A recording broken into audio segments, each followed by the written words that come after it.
Welcome to Archive Whispers, a place to fall asleep.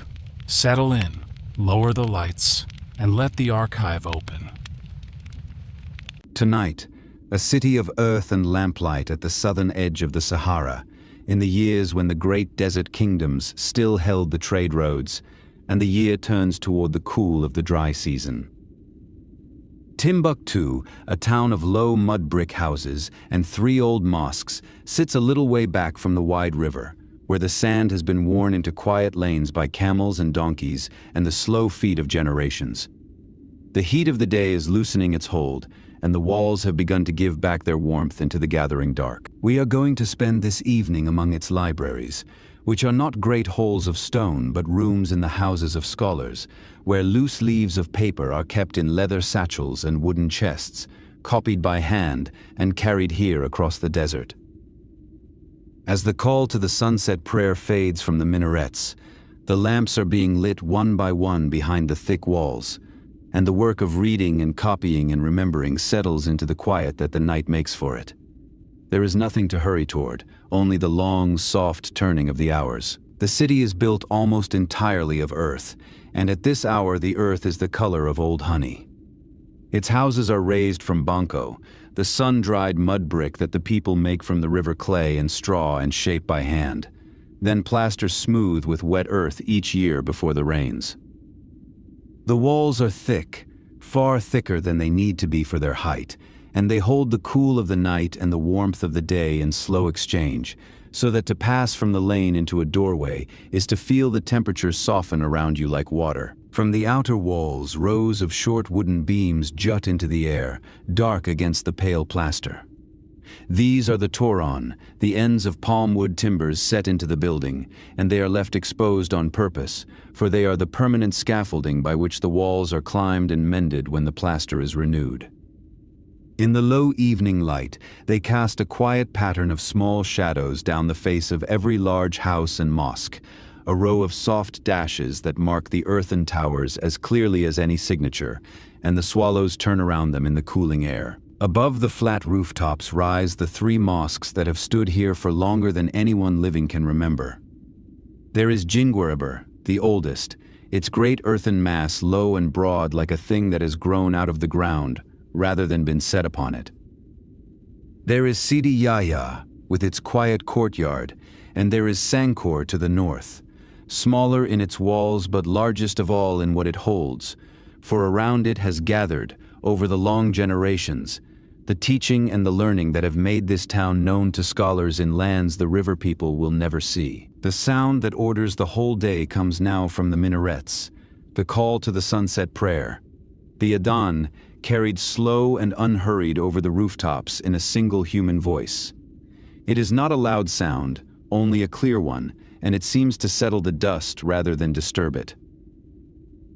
In the lanes the people turn toward the mosques, and the small business of the late afternoon, the weighing of goods and the folding of cloth, comes gently to its pause, as it has paused at this hour every evening of every year for centuries. Beyond the last houses the desert begins, not with any line that could be drawn, but as a slow thinning of the town into sand.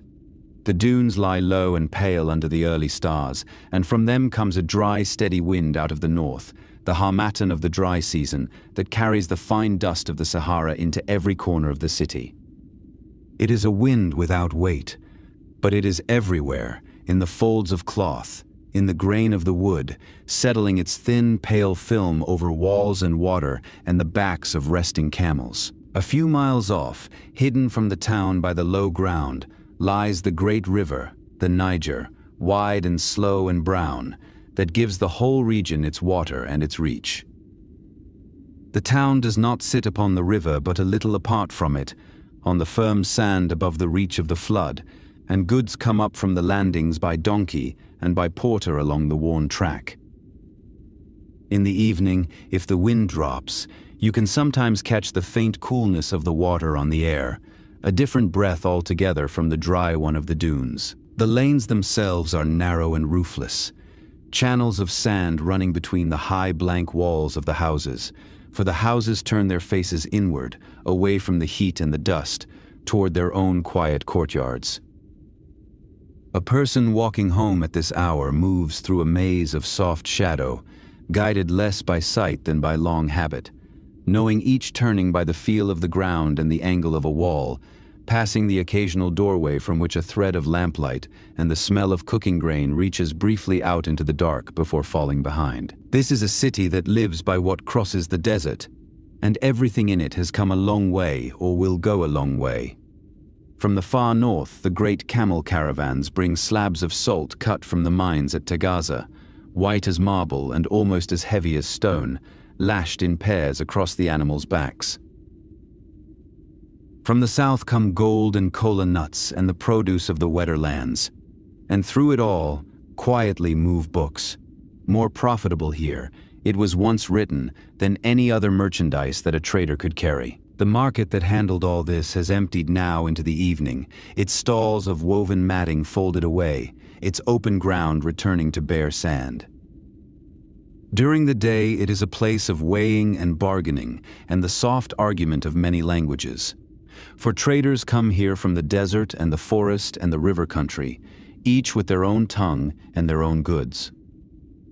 But trade in this town keeps the rhythm of prayer, and when the light goes, the ground is left to the wind and to a few goats nosing among the scraps, and the work moves indoors. Up on the flat rooftops, where in the hottest months whole families sleep beneath the stars, the last of the day's washing dries in the moving air, and the parapets are still warm to the hand.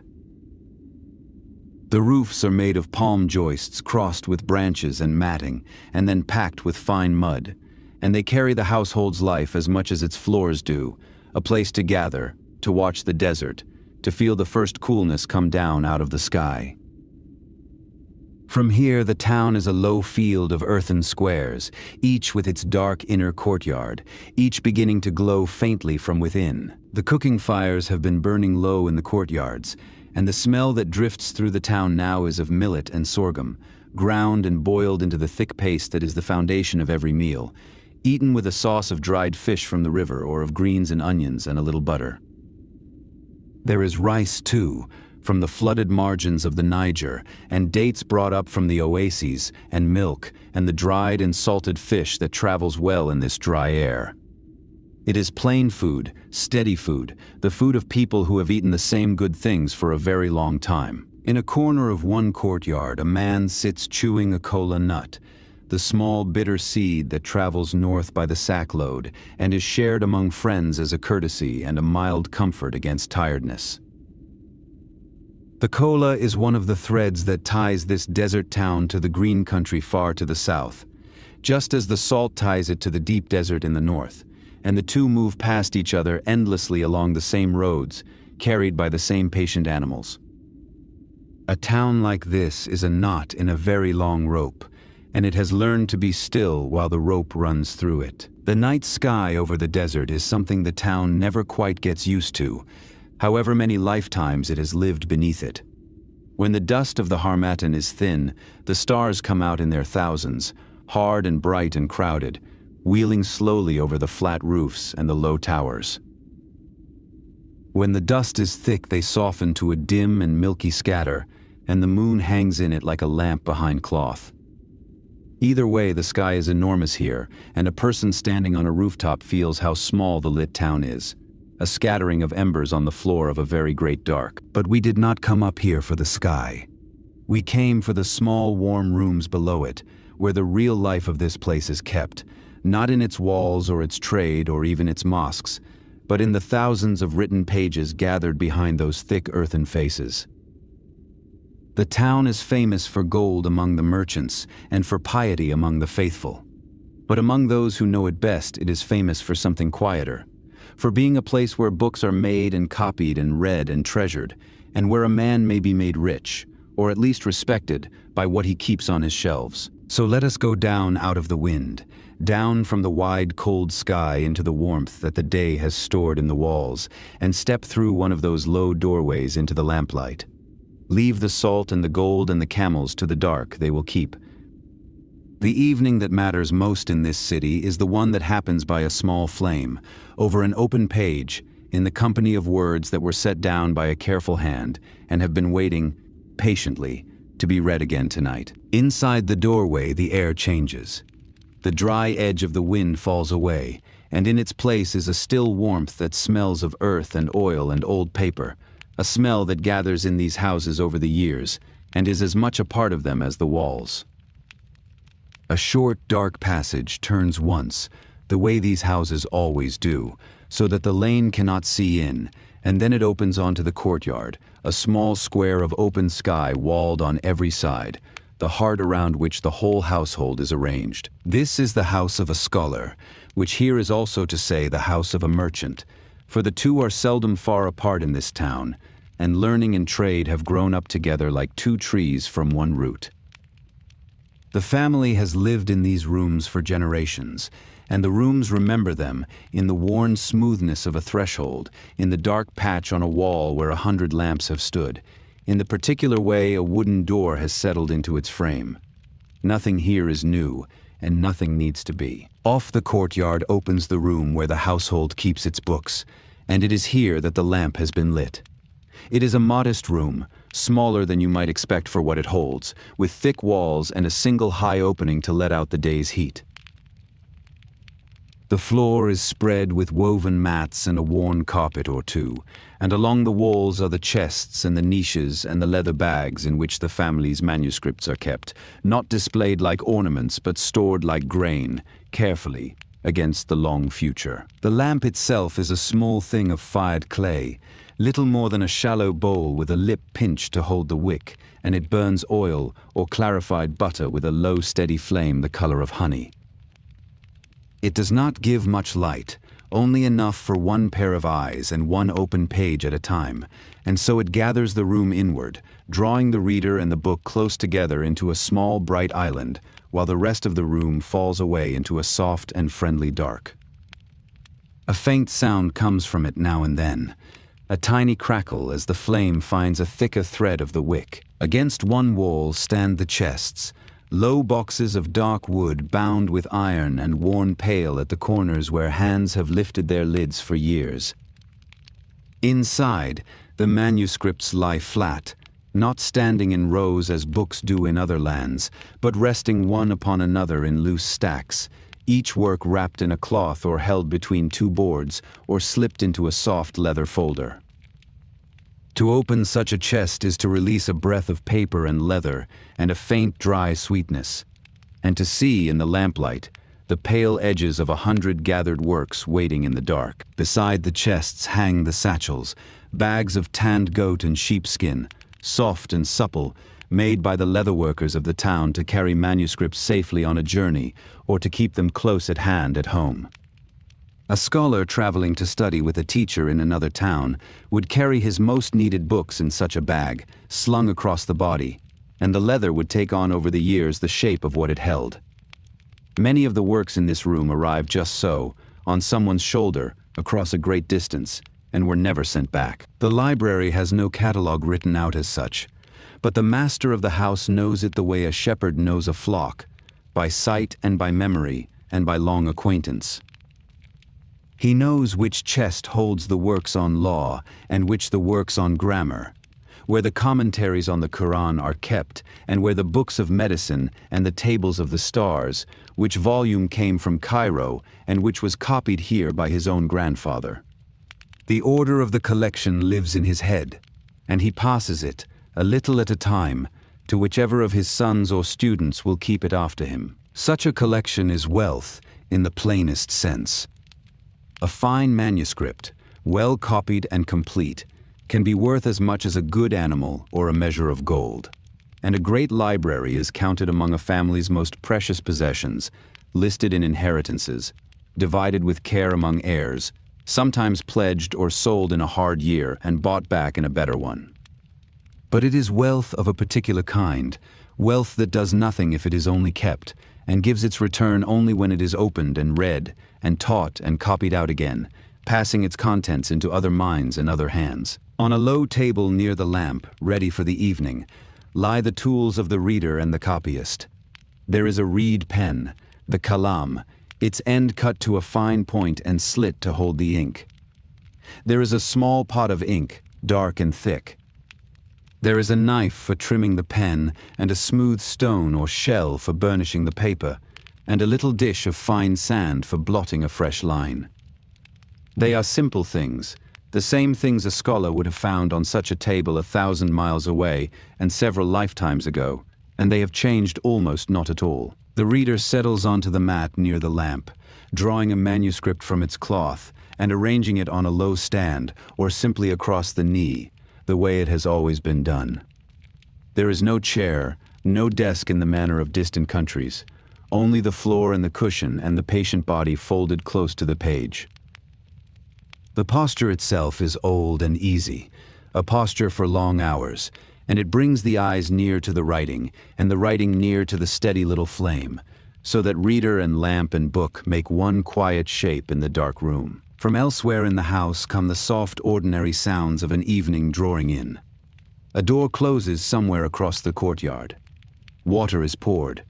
A child's voice rises briefly and is gently quieted. Someone moves a pot, and the small clay sounds carry across the open square and fade. These are not interruptions.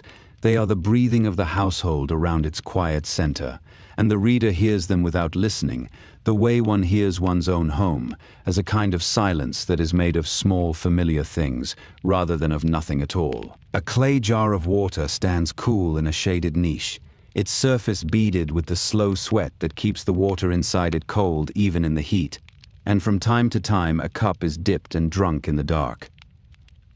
There is a plate of dates within reach, and perhaps a little dish of curds, the small foods that keep a long evening's work company without disturbing it. Nothing on the table asks for attention. Everything is arranged so that the reading need never stop for long, so that one might pass from the page to the cup and back to the page almost without noticing the motion. The room holds the day's warmth and gives it back slowly, so that even as the desert outside grows cold, the reader sits in a gentle heat, the thick earthen walls doing the same patient work they do for the manuscripts, keeping the air even and the changes slow. There is wisdom in this match between the building and its books, for paper too prefers a steady warmth and dreads the sudden and the damp, and a house built to be kind to people turns out, almost by accident, to be kind to the written word as well, sheltering both within the same deep walls. On the wall a faint pattern of light moves as the flame breathes, the shadows of the lamp's own rim and of the small things on the table swaying a little, growing and shrinking by the width of a hair. It is the only motion in the room, this slow tide of light, and it has a calming rhythm to it, neither regular nor random, the living flicker of a small fire tended for a useful purpose. A reader who has spent many evenings here no longer sees it, but it works on the mind all the same, loosening it, slowing it, drawing it down toward the quiet of the page. And so the evening's work begins, without ceremony, as such work always does. A hand reaches out and turns back the cloth, and lifts the first leaf, and lays it flat in the circle of the light.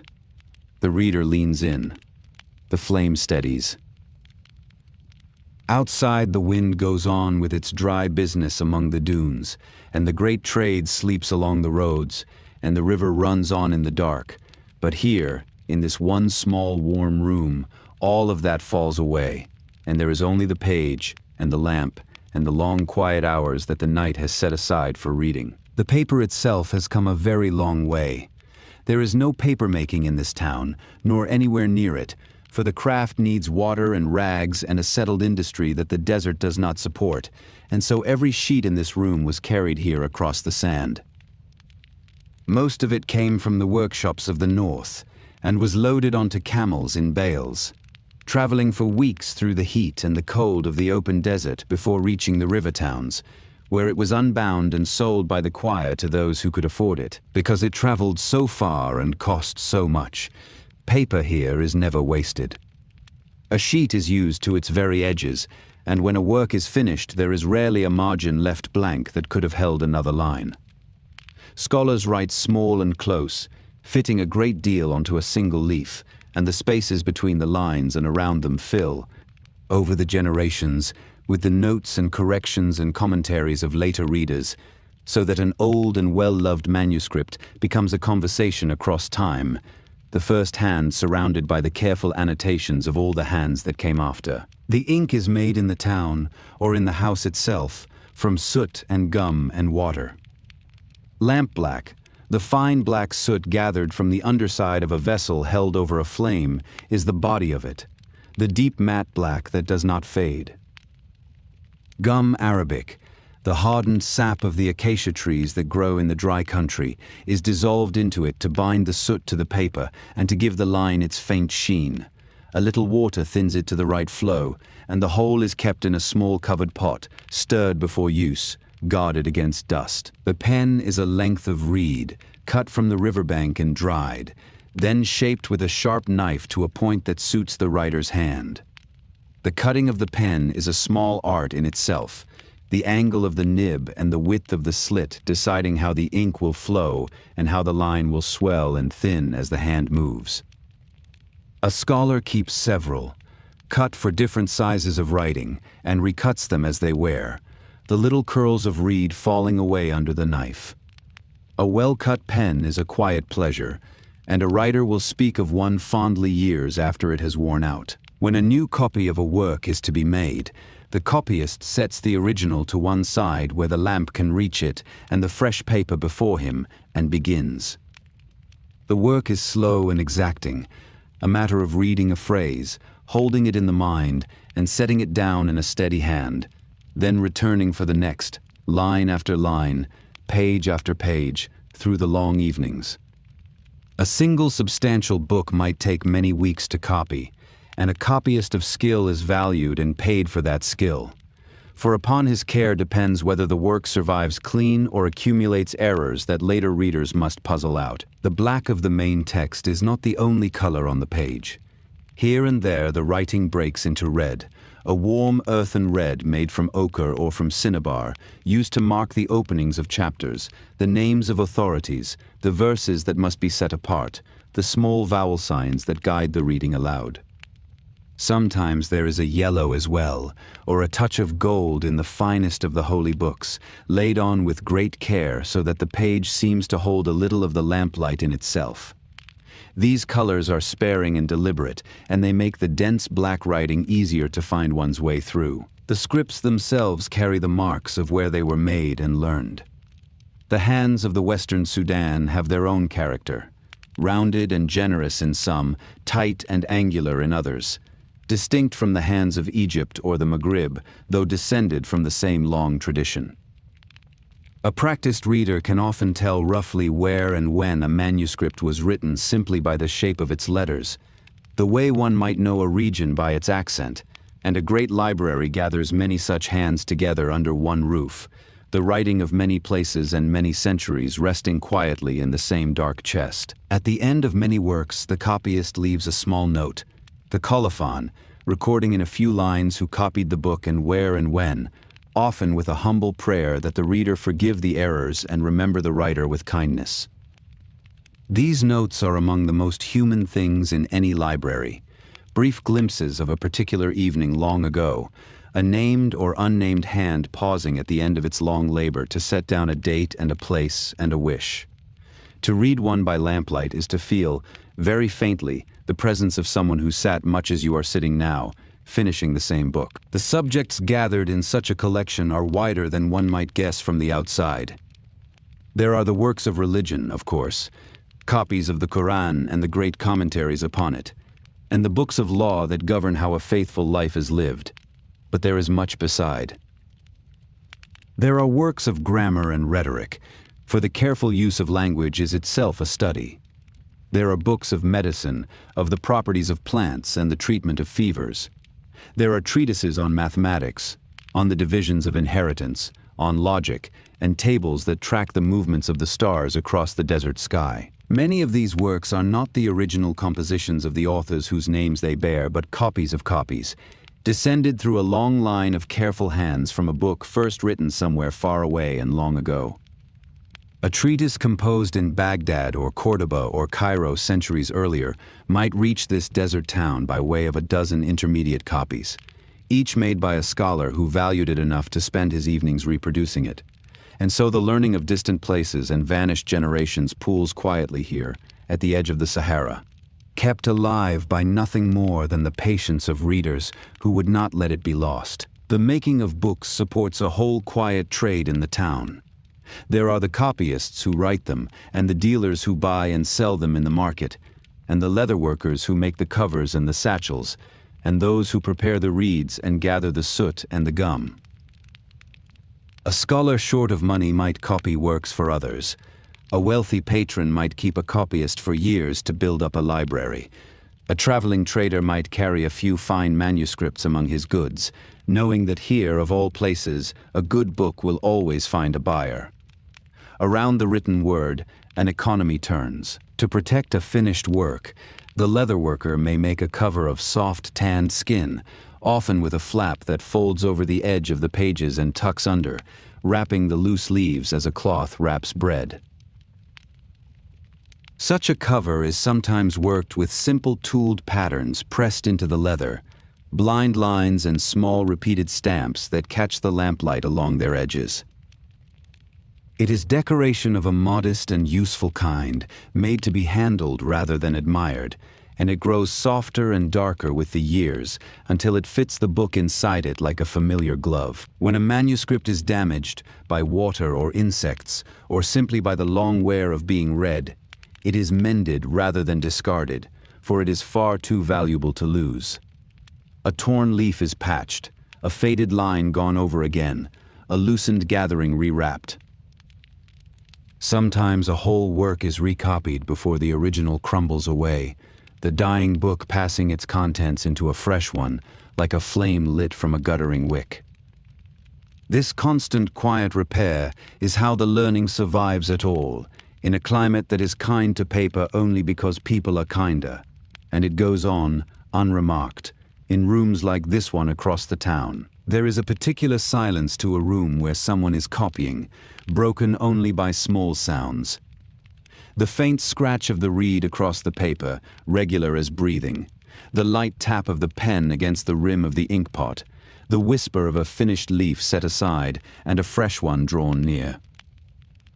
Now and then a pause, longer than the others, while the copyist checks a difficult word against the original, or rests the eyes, or simply lets a line settle in the mind before going on. These are the sounds of a thing being made slowly and well, and they are deeply restful to be near. And when at last a page is finished, it is set aside to dry in the warm air, the wet ink slowly losing its sheen and settling into the matte deep black that will last for centuries if it is cared for.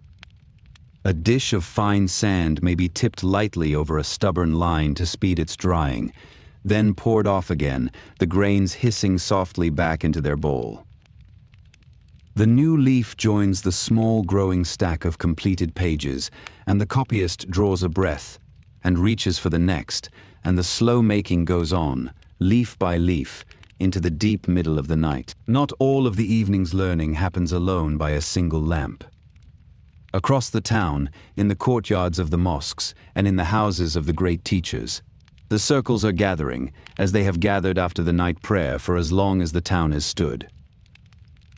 These are the halqa, the rings of students seated on the ground around a scholar, and they are the true school of this place, older and deeper than any building, a way of passing knowledge from one person to another that needs little more than a voice, a memory, and the patience to sit and listen. The quarter around the Sankore mosque is the heart of this learning, and has been for centuries.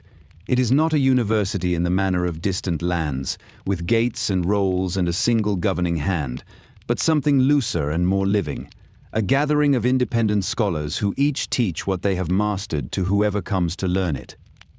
A student does not enroll.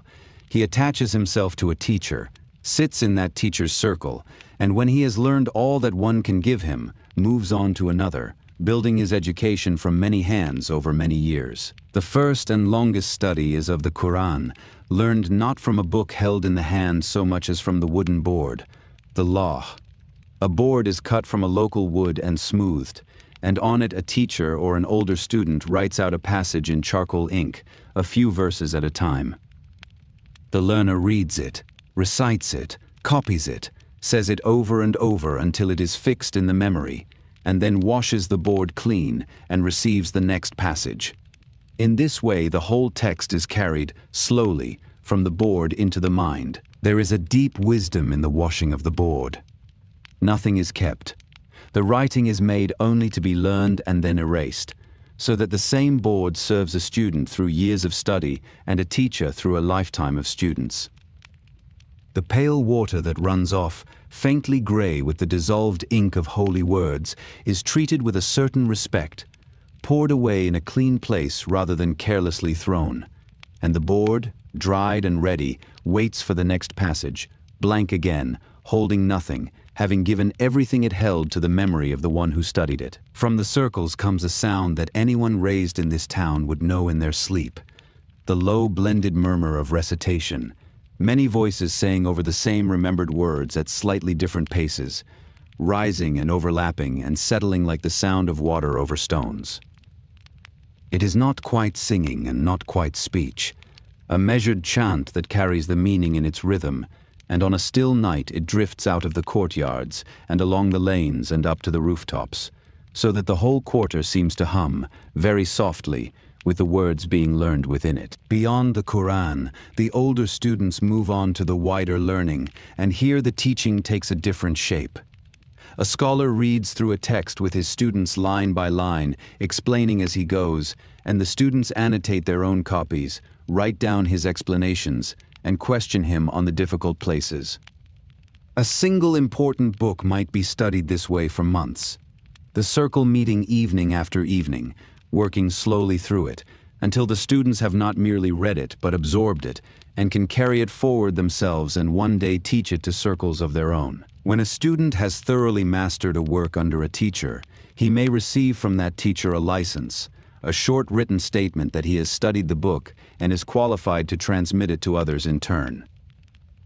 This license traces a chain backward through the teacher and the teacher's teacher and so on, link by link, ideally all the way to the author of the work or the source of the knowledge.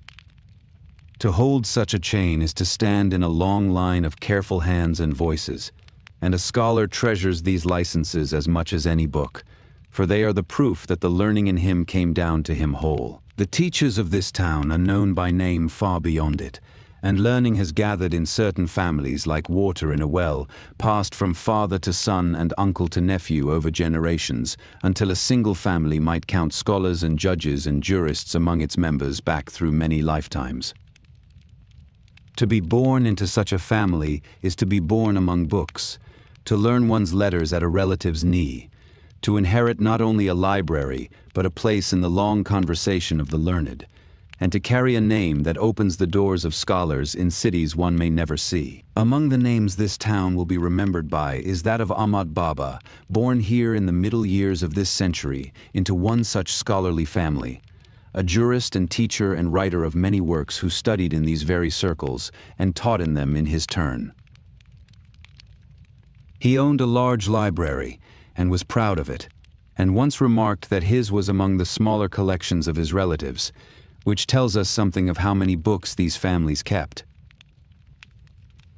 His writing reached far, and his learning was sought by those who could not match it, and he is one of many, the brightest of a constellation rather than a single lonely star. These scholars do not live apart from the life of the town. They serve as judges and advisors, settle disputes, write the contracts and the letters and the legal opinions on which trade and family and property depend, and they are paid and honored for it. For a town that lives by commerce across many lands needs people who can read and write and reason and be trusted. The library in the corner of the house is thus not a retreat from the world, but a tool for living in it well, and the long evenings of study are, among other things, a preparation for the work of the days. The questions that come before such scholars are sometimes great and sometimes small, and they take them all seriously. A trader asks whether a certain bargain is permitted. A family asks how an inheritance should be divided. A traveler asks a point of ritual. And sometimes a harder question comes, one that touches on justice itself, As when Ahmad Baba was asked about the enslavement of people from the lands to the south, and answered with care and at length that faith and not origin determined who might lawfully be held, setting down his reasoning so that others might weigh it. The desert trade carried many things, and the scholars did not look away from what it carried. As the night deepens, the circles begin to loosen. A teacher draws a session to its close, sets a passage to be learned before the next meeting, offers a blessing on the gathering. The students rise, gather their boards and their bags, and drift away down the lanes in twos and threes. The murmur of recitation breaking into quiet, ordinary talk, and then into footsteps, and then into silence.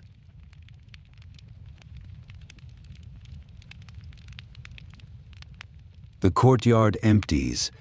The central lamp is carried inside, and the mosque settles back into the dark, holding the day's learning the way the walls hold the day's heat, ready to give it out again tomorrow. Back in the houses, the students who have come home settle to their own work, copying out the evening's lesson in full while it is fresh, or reading ahead in a borrowed manuscript, or simply saying over softly to themselves the passage they were set, fixing it more firmly in the memory before sleep. The borrowing and lending of books among scholars and students is constant and trusting, a work traveling from house to be copied or consulted and returned, so that no single library stands alone, but each is joined to all the others by a quiet traffic of lent and borrowed pages. It is worth pausing on how much of all this rests on memory rather than on paper. The books are precious and few, and so the learned are expected to carry a great deal within themselves, whole texts committed to heart, long chains of authorities held in order, the contents of many works available to the mind at a moment's call. The written page is a support and a safeguard for this inner library, not a replacement for it, and a true scholar is one whose memory is itself a kind of book, well copied, carefully kept, and always, quietly, open. And so the learning of the town goes on through the night on two quiet tracks at once, the inward track of memory and the outward track of the copied page, each feeding the other, neither alone enough. The lamps in the scholars' houses burn a little longer than the lamps in the others, and the murmur of words being learned or set down carries a little later into the dark, and the great accumulated knowledge of distant places and vanished centuries rests, for one more night, safe in the minds and the chests of the people who have made themselves its keepers. To understand how so much paper and learning came to rest in a town at the desert's edge, we must step out again, briefly, into the wind, and think about the roads. For Timbuktu is, before anything else, a meeting place of roads, the point where the great desert crossings from the north come down to touch the river that reaches deep into the south, and everything the town has, including its books, arrived because it sat at that crossing and grew rich and patient on the long, slow traffic that passed through it. The crossing from the north is one of the hardest journeys people make anywhere, weeks on end across open desert where water lies only at scattered wells, and the way is held in the memory of the guides. The caravans travel in great companies for safety, hundreds and sometimes thousands of camels moving together in a long file, walking in the cool of the night and the early morning and resting through the worst of the heat. To bring a bale of paper across that distance is to stake a great deal on its safe arrival, which is part of why the paper costs what it does. The most famous cargo to come down out of the desert is salt, cut from the great pans far to the north, where it is dug in slabs the size of paving stones, pale and heavy, and stamped with the marks of the diggers. In the wet lands of the south, salt is scarce and prized, and so these slabs are carried hundreds of miles to be traded, sometimes weight for weight against gold, a thing so ordinary in one place and so precious in another that it becomes a kind of money in itself, broken into pieces and passed from hand to hand across the whole region. Against the salt comes gold, carried up from the gold fields of the south, and it was the gold of these lands that made the desert kingdoms legendary in countries that had never seen them. But gold passes through this town more than it stays in it. It is dust and small weights, measured carefully on little balances, exchanged for salt and cloth and the goods of the north, and sent onward across the desert. The town grows wealthy less from owning the gold than from standing at the place where the gold and the salt must meet and change hands, taking its small, steady portion of everything that passes. And among the salt and the gold and the cloth move the books, and this is the trade that concerns us most. Manuscripts are brought in by traders who know their worth here, finished works copied in the cities of the north and carried south as merchandise, and they fetch high prices. For it was said long ago that in this town the trade in books was more profitable than any other, that a good manuscript would bring its seller more than the same weight of almost anything else he could have carried. Learning in this place is not only honored, it is quite literally valuable. The same roads that carry salt and gold and books also carry people who did not choose to travel them, for the desert trade, like the trade of many places in this age, dealt in enslaved men and women, brought up from the south and sold onward to the north. It is not a thing to dwell on at length tonight, but neither is it a thing to leave out. For it was part of the world that made this town, and the very scholars whose libraries we admire wrestled with it in their writings, asking by what right one person might be held by another, and answering, some of them, that much of what they saw around them was unjust. The caravans that arrive bring news as much as goods, for in a world without swift messages, it is the traders and travelers who carry word from city to city. The price of salt in one market, the death of a scholar in another, the title of a book newly to be had in a third. A learned man hearing that a work he has long wanted has appeared with a northern caravan will go down to the market with real eagerness, and a deal struck over a single manuscript may be remembered and retold for years, the way one remembers acquiring a thing one had almost given up hoping for. The market in books has its own quiet rhythms and its own people, dealers who know which scholar wants which work, who can lay hands on a needed commentary or find a buyer for an inherited collection that a family must sell. A manuscript may pass through several such hands on its way from the copyist to the shelf, and its price rises and falls with its condition and its completeness and the fame of the work and the skill of the copying. To buy wisely is itself a kind of learning, and an old scholar can tell at a glance a sound copy from a careless one, and will pay accordingly. Out at the desert camps, the animals are unladen and watered and left to rest, the great salt slabs stacked, the bales of cloth and paper covered against the dust, the men gathered around small fires to eat and to talk over the day's distance and the days still to come. A camp at night is a small island of warmth and voices in an enormous dark, and the firelight catches the couched shapes of the camels and the pale edges of the cargo, and somewhere a guide is teaching a younger man the names of the stars by which the next stretch of the crossing will be steered. The wind out here is the same harmattan that fingers its way into the town, but in the open it is a larger thing, moving across the dunes in long, low gusts, shifting the loose sand by grains and ridges, carrying its fine dust so high that it dims the very stars.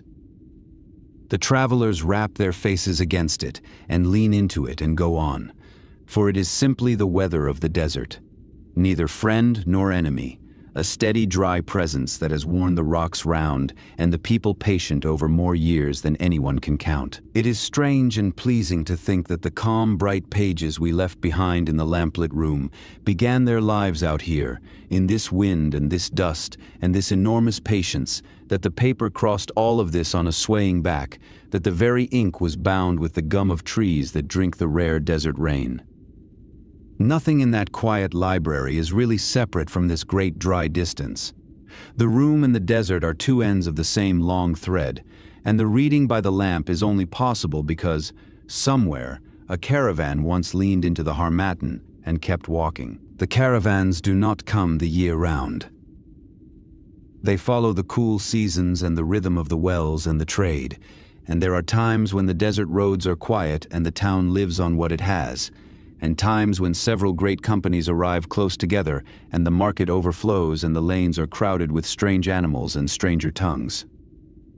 The people of the town read these rhythms the way farmers read the rains, and a household lays in its paper and its goods when the caravans are in, against the long quiet stretches when nothing crosses the sand at all. For all its reach, this is a fragile prosperity, dependent on the roads staying open and the desert staying crossable and the distant powers staying content to let the trade flow. The town has known good years and lean ones, generous rulers and grasping ones, and it has learned the long patience of a place that cannot control the forces that feed it, and so makes itself useful to all of them and quietly outlasts them. Its true wealth, in the end, is not the gold that passes through, but the learning that stays, gathered slowly into the chests and the mines, harder to carry off than any caravan's load. So when we sit again by the lamp, as we are about to, let us carry a little of the desert in with us, the sense of the enormous distance that surrounds this small, warm room, the wind going on out there in the dark, the camels resting, the salt and the gold and the paper waiting in their bales for the morning.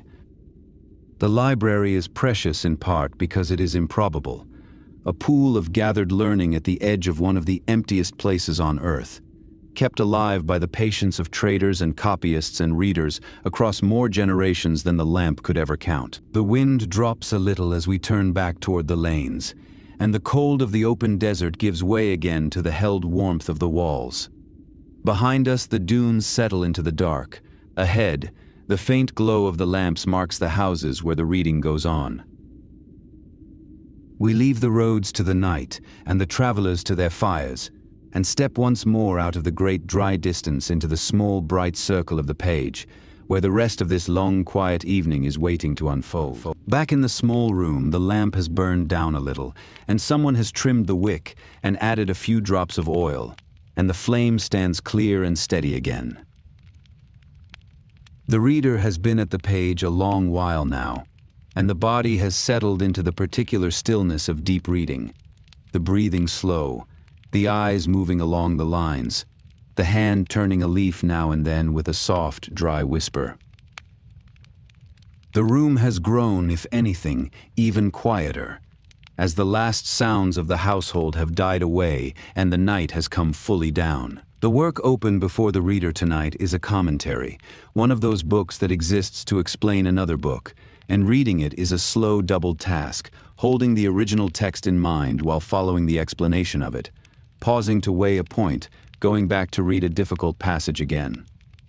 This is not reading for speed or for story, but reading as a kind of patient conversation with a writer long dead, who set down his careful thoughts in the hope that someone, somewhere, on some quiet night, would take the trouble to follow them. Tonight, someone does. Now and then the reader sets the manuscript down and takes up the pen, to add a small note of his own in the margin, a cross-reference, a disagreement, a word of explanation for whoever reads this copy after him. He writes small and neat, fitting his thought into the narrow space, and in doing so he joins himself to the long line of hands that have annotated this very work, adding his voice to a conversation that has been going on, across this page and others like it, for longer than his town has stood. The ink dries, the note will outlast him. The night outside has its own faint life, heard rather than seen through the thick walls. Far off, a dog answers another dog and then falls silent. A camel groans somewhere at a camp beyond the houses.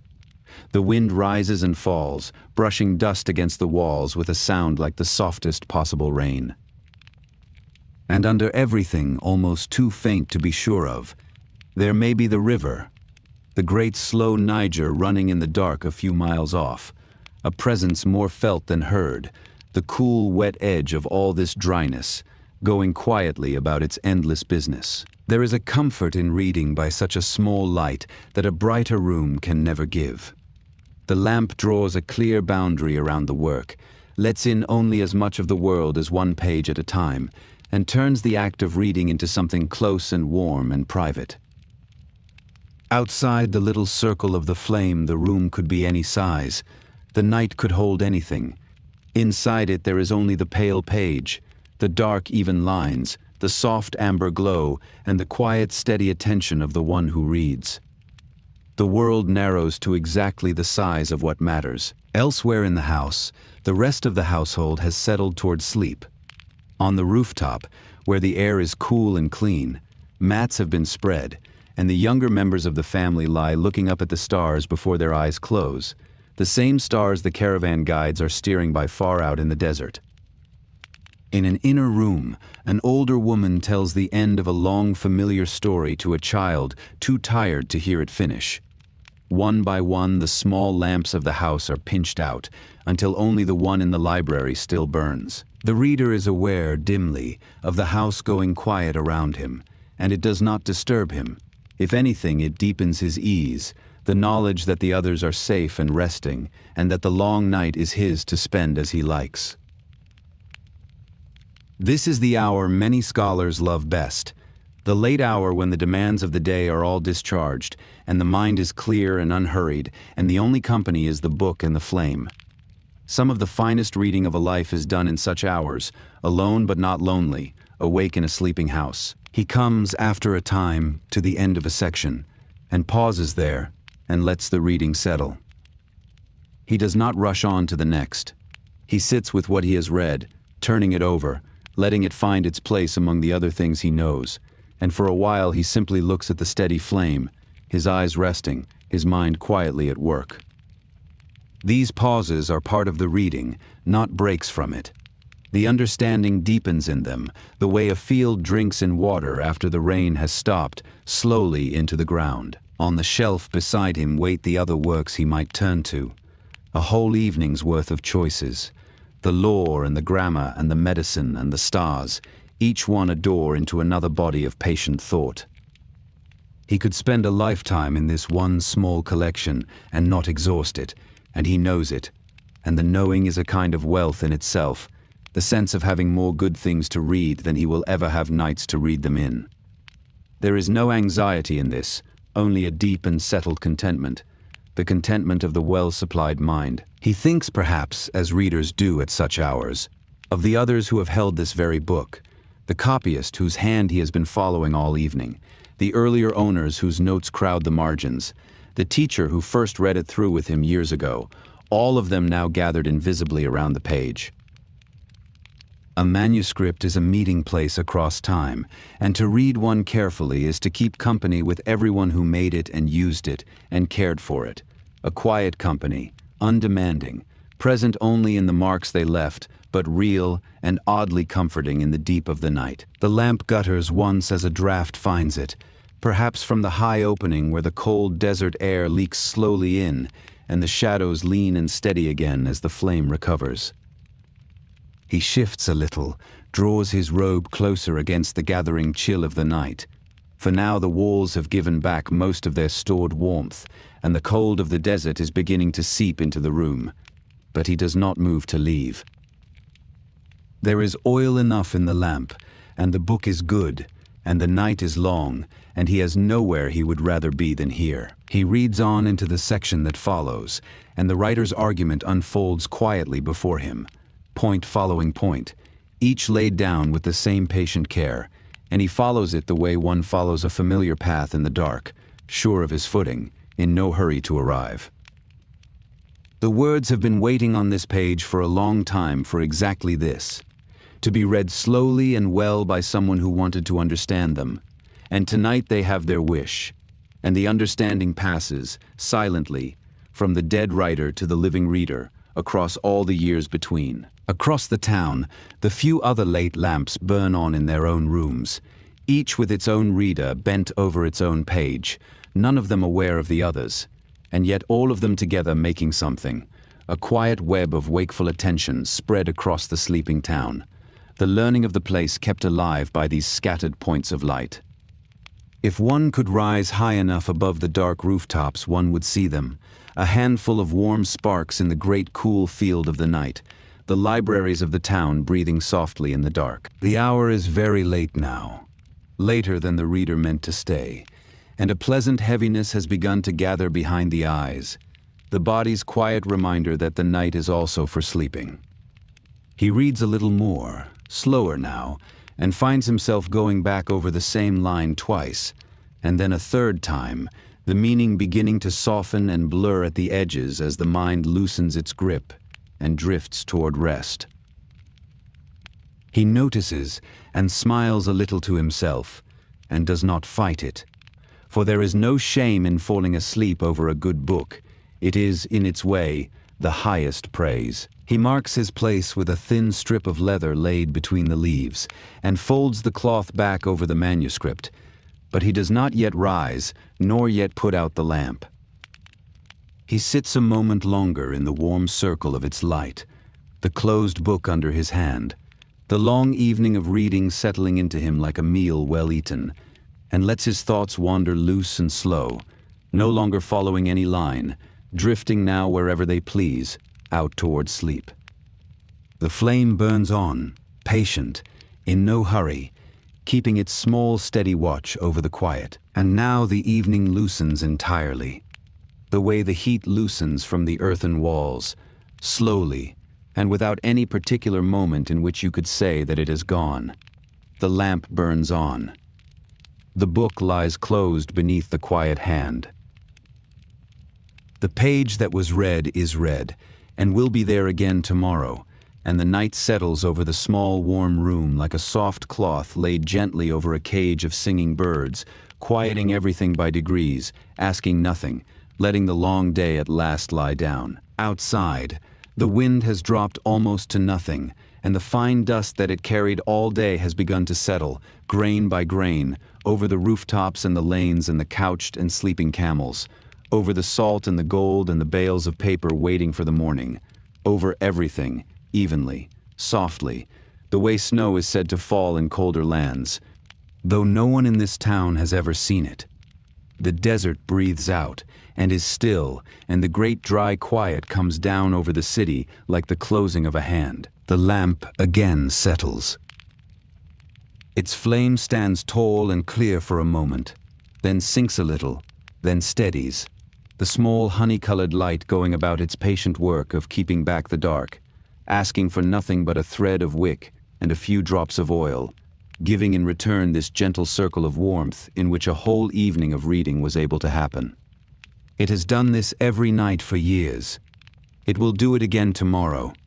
For now it simply burns, low and even, in the deep middle of the night. In the chests along the wall, the manuscripts rest in their loose stacks, the law beside the grammar, the medicine beside the stars, the commentaries folded in their cloths, the colophons sleeping at the ends of their long works, each careful hand laid quietly to rest beside all the others.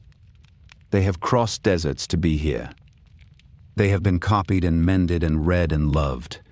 And now in the dark they wait, as they are content to wait, for years if need be, for the next pair of eyes, the next quiet evening, the next small flame. The page, again, lies still beneath the hand. There is no need to turn it now. There is no need to read another line, or to weigh another argument, or to follow the careful thought of the writer one step further into the night. All of that can wait. The reading was good, and it is enough, and the closed book holds it safe, the way the walls hold the warmth, the way the memory holds the words, the way the desert holds the town, gently, completely, without effort, simply by being all around it. On the rooftops, the sleepers have long since closed their eyes, and the stars wheel slowly over them, the same stars that hang over the desert camps and the river and the empty roads, turning as they have always turned, in no hurry, marking a time so much longer than a single night that a single night seems to rest inside it as safely as a child in a wide bed. The town sleeps beneath them, a low field of warm earth gone cool, breathing slowly, dreaming, if towns dream, of nothing in particular. The lamp again burns lower. There is less oil in it now than there was, and the flame has grown a little smaller, a little softer, drawing its circle of light in a little closer about the closed book and the resting hand. It is not going out, not yet. It has oil enough for a while still. But it has begun, very gently, the long, slow settling toward darkness that every flame begins at last, and there is no sadness in it, only the natural quiet of a thing that has done its work well and is content, now, to grow dim. Far out in the desert, the caravan guides keep their watch by the same stars, and the camels rest, and the fires sink to embers, and the long roads lie quiet under the dark, waiting for the cool of the morning to be traveled again. The salt waits, the gold waits. The paper waits in its bales, paper that will one day be written on, in some room like this one, by some hand not yet born, and read by some eyes not yet opened, on some quiet evening still a very long way off. Everything waits, and the waiting is gentle. The page, again. The lamp, again. The slow, warm light and the resting book and the quiet room and the sleeping town and the wide, dark desert and the turning stars. All of it folded one inside the other like the leaves of a manuscript laid gently closed. The small thing resting safe inside the large, the warm inside the cool, the lit inside the dark. There is nothing to do now, and nothing to remember, and nowhere to be but here, in the soft and dwindling light, at the still center of the night. If you are still awake, there is nothing you need to do. You may let the words go on without you now, the way the reader by the lamp lets the night go on without him, slipping a little at a time out of the room and into rest. The flame will keep its watch. The book is closed and safe. The town is sleeping, and the desert is still, and the stars are turning slowly overhead, and none of it asks anything of you at all, except perhaps that you let yourself grow as quiet and as easy as the small light burning low in the dark. The lamp again grows soft. The room grows soft, the dark grows kind. Somewhere a last ember shifts and settles in a cooling courtyard fire, and somewhere the wind stirs once and is still, and somewhere the river runs on under the stars, patient and slow, as it has run for longer than any book in any chest can say. And here, in this one small warm room, at the edge of the great quiet desert, the evening comes at last to its gentle close, the way all good evenings do, without any ending you could name, only a slow, soft fading into rest. Let the desert keep its long watch. Let the manuscripts rest in the dark chests, the careful hands all sleeping side by side. Let the town sleep, and the camels sleep, and the river run on quietly past the reeds. Let the stars turn. Let the lamp burn low and lower, the small steady light growing soft and softer at the still center of the night, until there is almost nothing left of it but a warmth in the dark, and the closed book beneath the resting hand, and the deep and gentle quiet of a place that has done its day's work well. And so we leave it there, in the warm dark, the lamp burning low, the book closed and safe, the long evening folded gently away like a leaf laid back into its cloth. There is nothing more to read tonight, and nothing more to remember, and nothing at all to do but rest. Sleep now if you have not already. The desert will keep, the library will keep. The small flame will keep its watch a little longer, and then it too will rest, and the night will hold us all gently until the slow, cool coming of the morning.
You've reached the end of tonight's archive. If you're still awake, thank you for staying. And if you drifted off somewhere in the dark, then it did its work. Rest now. The next chapter will be here when you are. Sleep well. This has been Archive Whispers.